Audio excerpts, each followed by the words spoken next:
بسم اللہ الرحمن الرحیم۔ السلام علیکم ورحمۃ اللہ وبرکاتہ۔ سورہ اخلاص کی تلاوت۔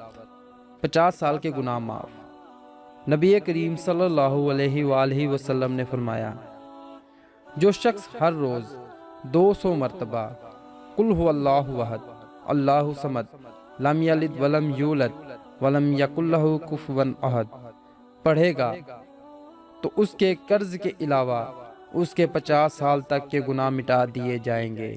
جامعہ ترمذی، حدیث نمبر 2898۔ آپ دوستوں سے گزارش ہے کہ آپ خود بھی اس حدیث مبارکہ پر عمل کریں اور اس حدیث مبارکہ کو دوسرے لوگوں تک بھی پہنچائیں۔